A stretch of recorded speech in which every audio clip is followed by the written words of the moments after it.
Welcome to Podcasts, recorded live at the Center for Spiritual Living in Portland, Oregon. We have many programs, classes, and workshops developed just for our online audience. To find out more, go to our website at cslportland.org and look under the Online tab. Our mission is to open hearts, ignite minds, and make a difference. If you'd like to support our center and its video podcast, you can donate online at cslportland.org/donate. Allow us to become part of your extended spiritual community. Wherever you are on your spiritual journey, you are most welcome at the Center for Spiritual Living.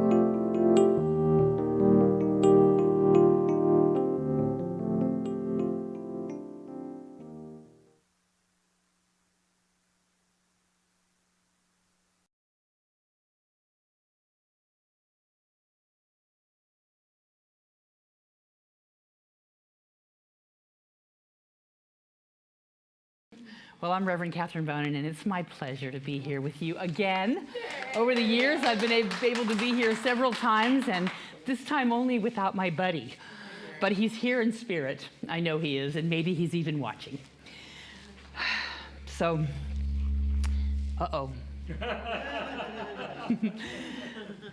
So a man sat down at the lunch table at work, and he opened his lunch, and he looked at his sandwich, and he said, "A cheese sandwich?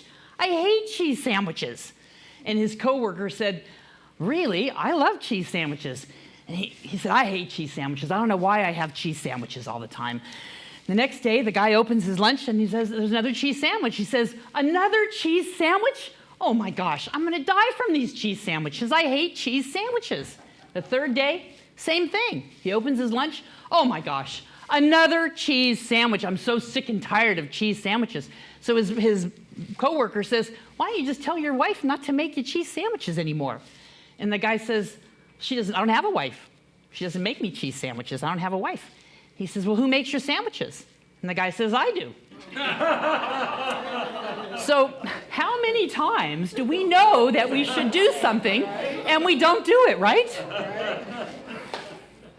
Today is about self-care, and it's about the evolution of self-care.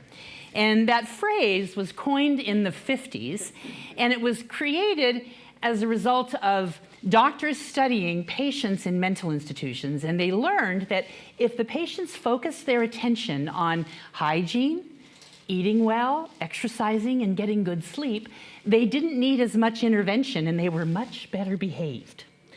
So that idea continued to be spread in the mental health industry. And then in the 60s and 70s, with the women's movement and the civil rights movement, it started to become a little bit politicized. And, get my glasses here. Here they are. And people started using this idea of self-care as a way to almost protest and to make their presence known. They found that they could control their health. It was one thing that they actually could control, what they did for themselves. And so it was a way to kind of protest against that patriarchal white medical system that seemed to want so much control over people and their needs. So self-care became more community-based, and it allowed them to have autonomy, people to have more autonomy over themselves. And then in the mid-'80s, an activist by the name of Audre Lorde said, "Caring for myself is not an act of self-indulgence, it's self-preservation. And that is an act of political warfare." Then in the 90s and in the 2000s, academics began to look for ways that people who were in high-stress jobs could eliminate some of the stress, trauma that they received. Things like people like therapists and social workers and EMTs and firefighters. And this helped them combat some of the stress they had on the job. Then after 9/11, it became a little more mainstream because people were looking for ways to get rid of some of that stress and that emotion that was coming up, especially people who were working in those service professions. It was a way for the American public to regain resiliency after the nation saw that terrible tragedy. And then look at the toll COVID took on all of us. From politicians to physicians to preschoolers. Everyone was impacted by the stress of COVID. And this idea was investigated just a couple years ago by CNN, and I thought that with COVID, a lot of us were taking more time for self-care. But what CNN found out was that 69% of Americans, just a little over 18 months ago, said they needed to slow down, that they wanted more time to relax. And you know that we're spending 8.5 less hours a week on leisure time than we were 10 years ago. So self-care is even more important today than it was then. It's become more widely adopted, and it's become a widespread term. Simply put, self-care is taking care of your needs first, however that looks. It means putting your own oxygen mask on first, because we can't help anybody if we're flopping around on the floor, right? Wayne Dyer, in a talk in Nashville, Tennessee, came up to the stage with an orange. And he looked at a 12-year-old boy right in the front row, and he said, "If I squeeze this orange, what's going to come out of it?" And the little boy looked at him and said, "Well, juice." And Wayne said, "What kind of juice? Will it be apple juice?" And the little boy laughed and said, "Not apple juice. How about grapefruit juice?" "No, not grapefruit juice." "Well, what's going to come out of it?" "Orange juice," the boy said. And Wayne said, "Why?" And the little boy looked at him and said, "'Cause that's what's inside." Somebody squeezes you, what comes out?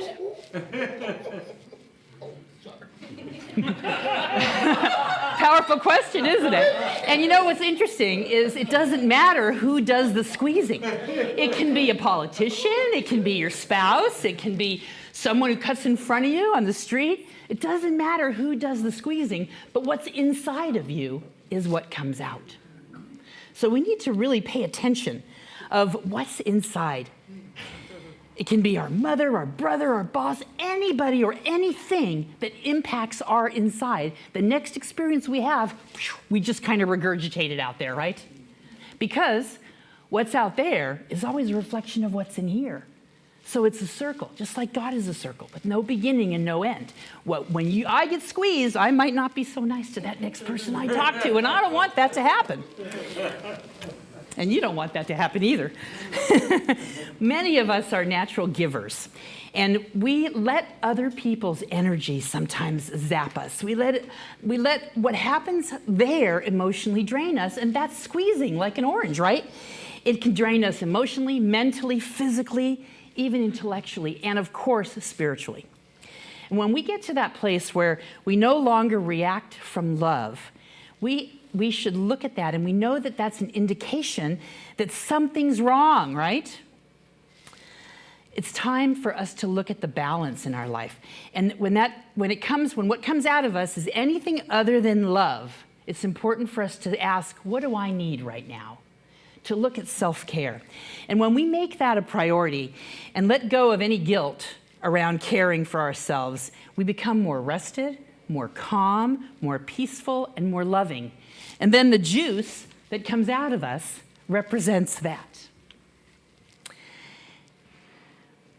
Caring for yourself isn't selfish.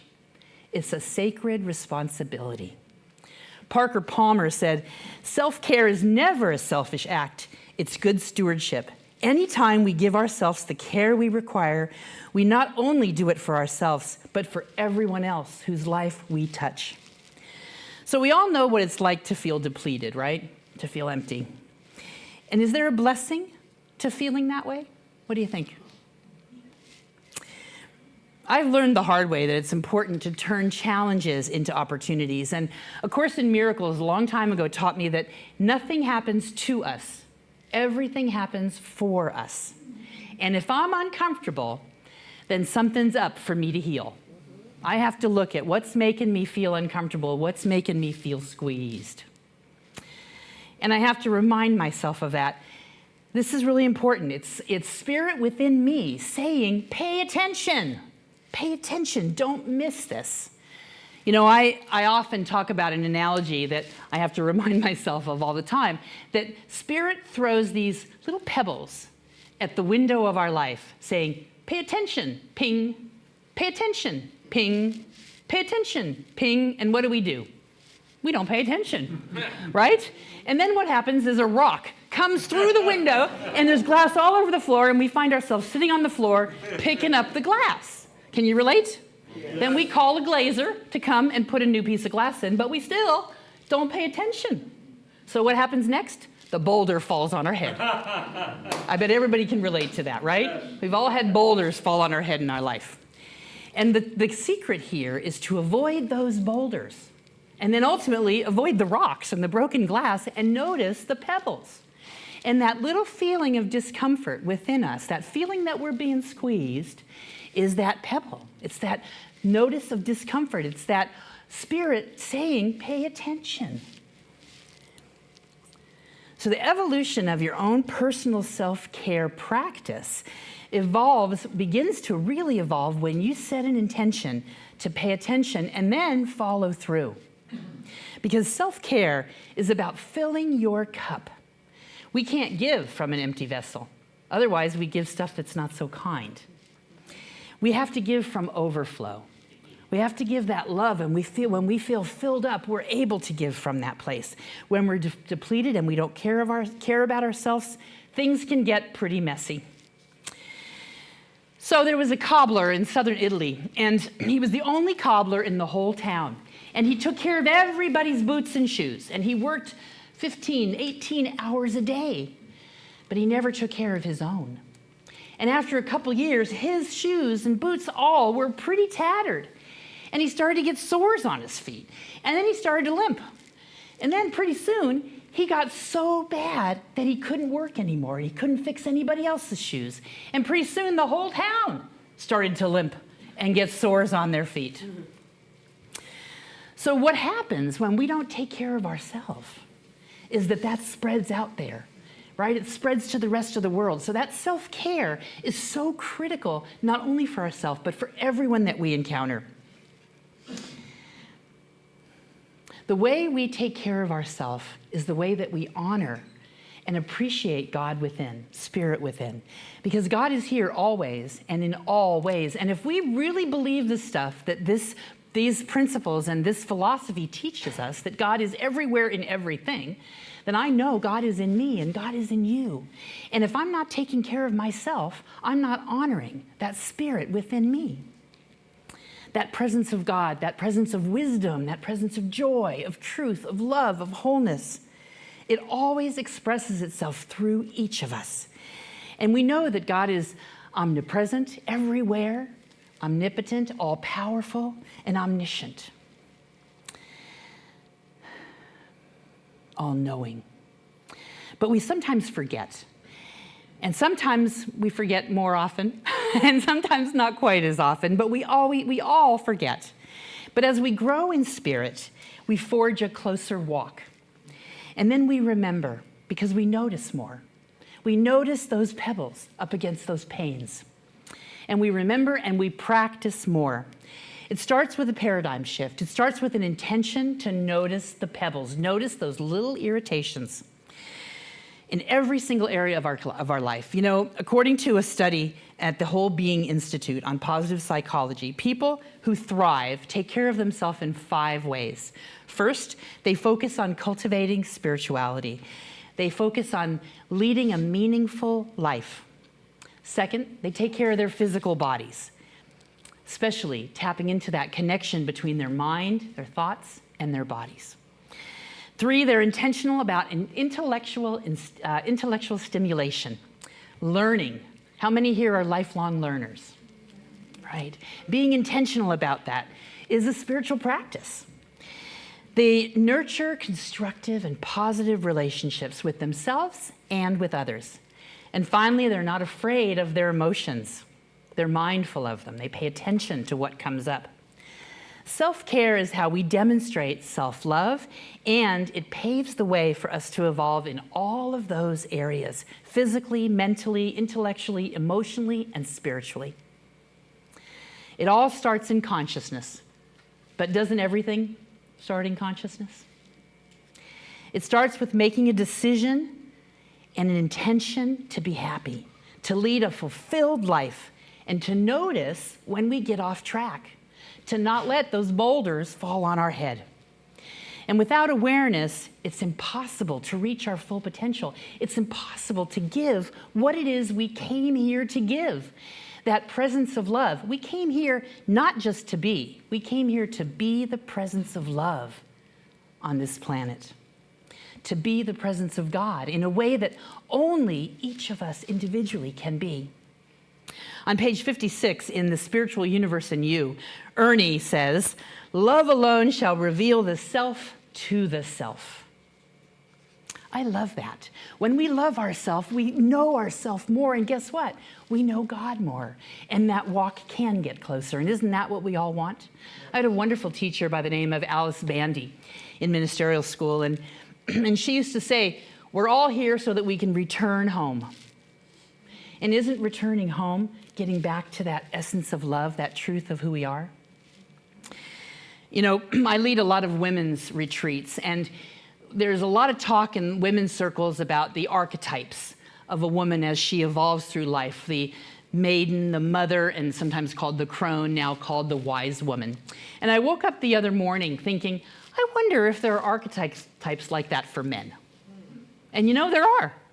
There are. And I found a beautiful poem that I want to share with you. It says, I am the boy. I see the world with childlike wonder. I tap a delightful rhythm with my stick.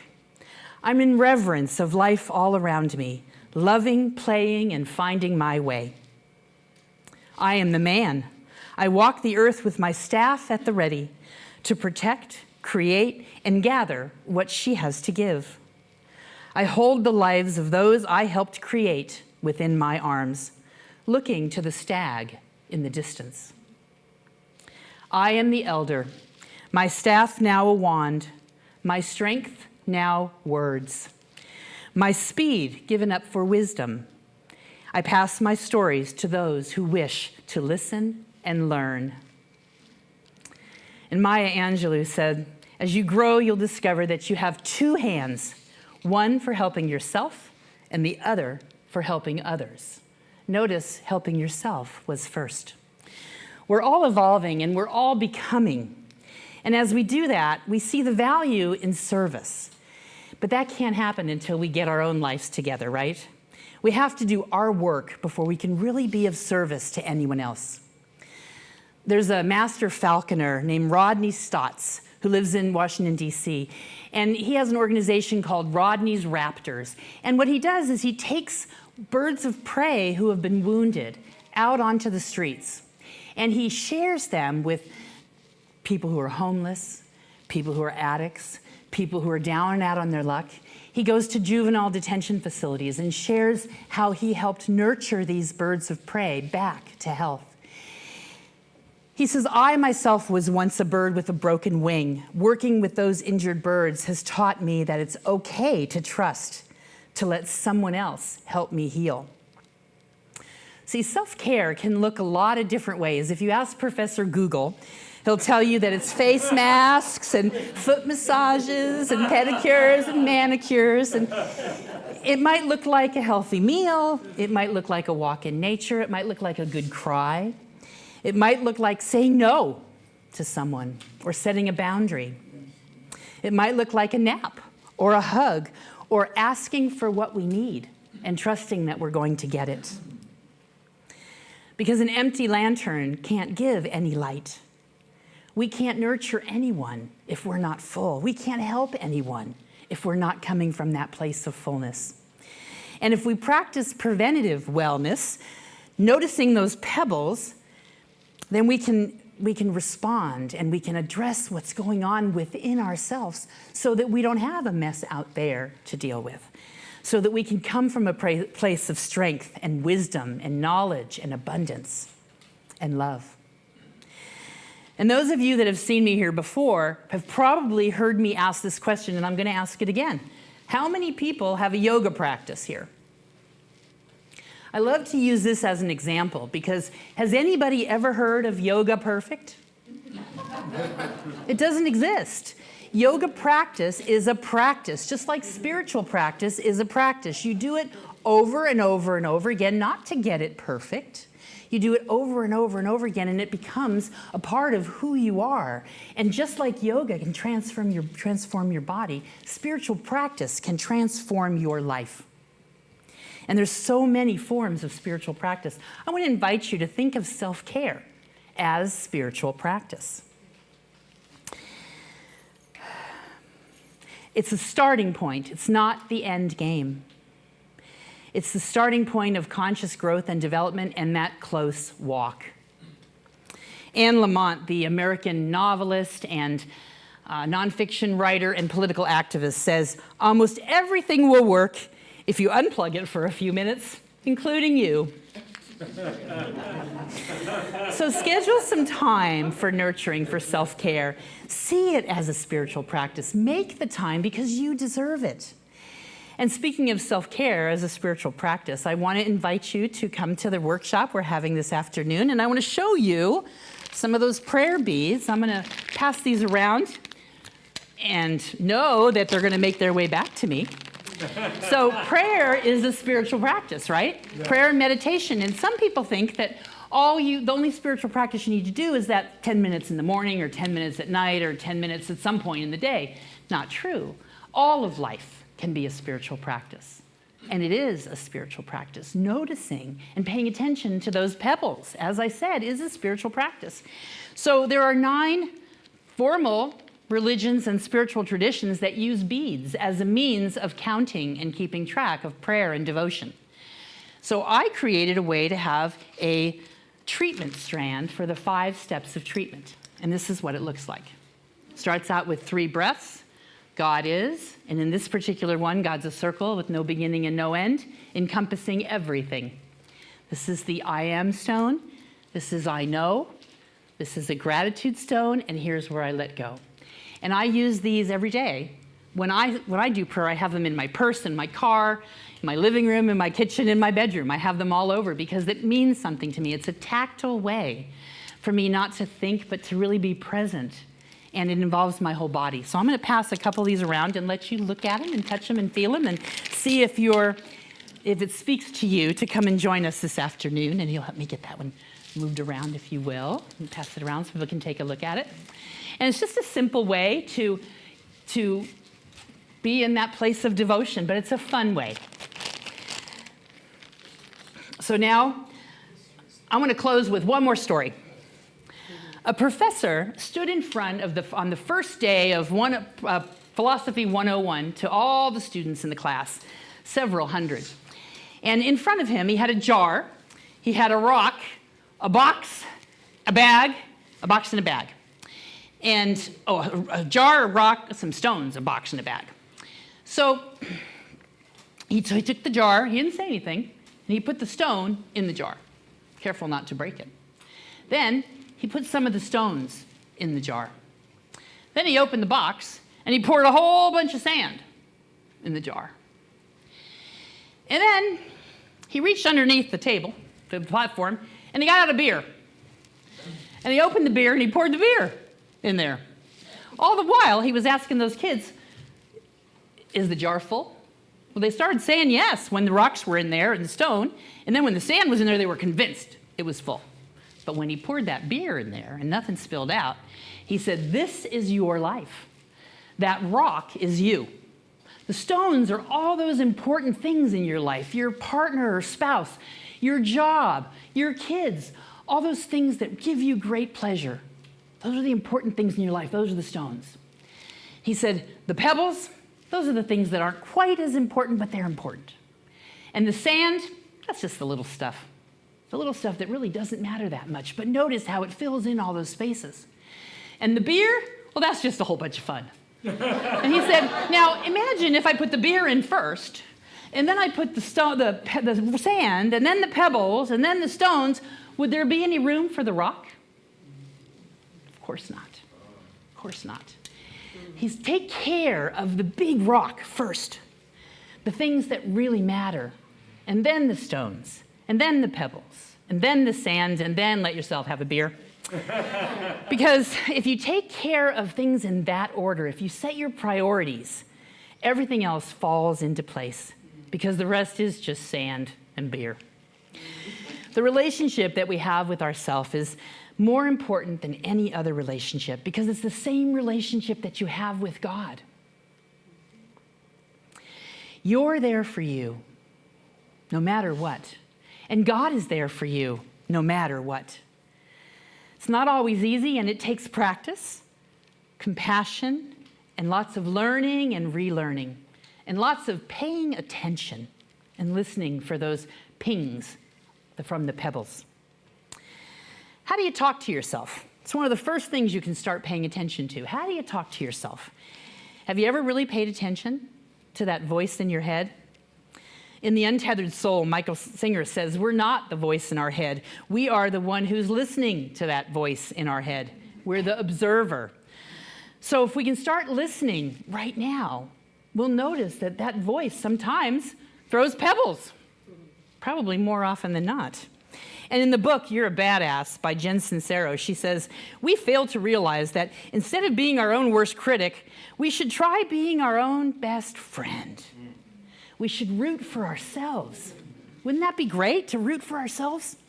So this month, as you start your month on self-care, think about how you talk to yourself.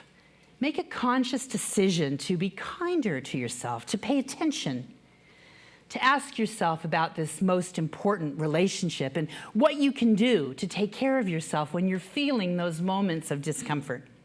And then the next time you're eating an orange, squeeze it just a little bit and remember that what's inside is always what comes out. So let's pray.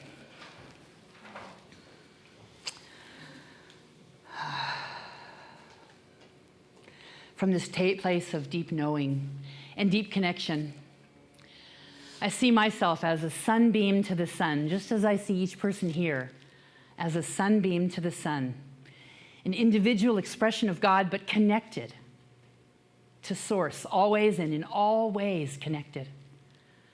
And it's from that place of connection that I know the truth of this message today, the truth that as I take care of myself, I am honoring and taking care of that spirit within. That everything is for me, that nothing happens to me. That everything is good because it's all God. I know for each person here that they take some tidbit of information here, and perhaps they never look at rocks and stones and pebbles the same. But I know each person takes something from this service today, whether it's the message or the music or the meditation or just a connection with another beautiful being here. Each person here has had an expression of God, and I am grateful for that. I'm grateful for the ability to walk out into this day and pay attention, to be able to have the wisdom and the intelligence and the knowledge of these principles, to be able to make a commitment to myself, just as I know each person here does, to pay attention, to put my own oxygen mask on first, to take care of myself, and to honor that spirit within so that I can be that presence of love in the world, just as I know each person here is. And so with a full heart, filled with gratitude and love and appreciation, I release my word to that law of mind, that law that always, always says yes. And I call it good because I know that it is. And so it is. Amen. Woo! Yeah.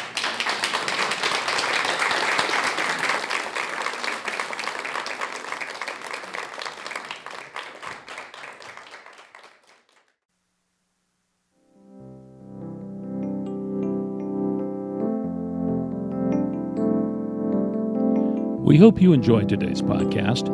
If you happen to be in the Portland, Oregon area, we'd love to have you visit in person. The Portland Center for Spiritual Living is located at 6211 Northeast Martin Luther King Jr. Boulevard.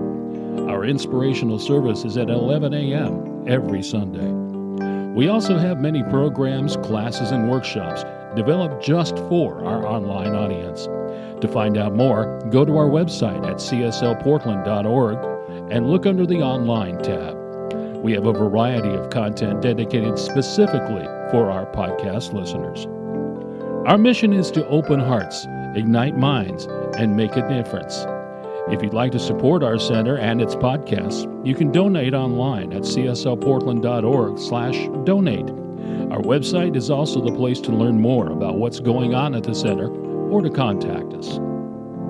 Allow us to become part of your extended spiritual community. Wherever you are in your spiritual journey, you are most welcome at the Center for Spiritual Living.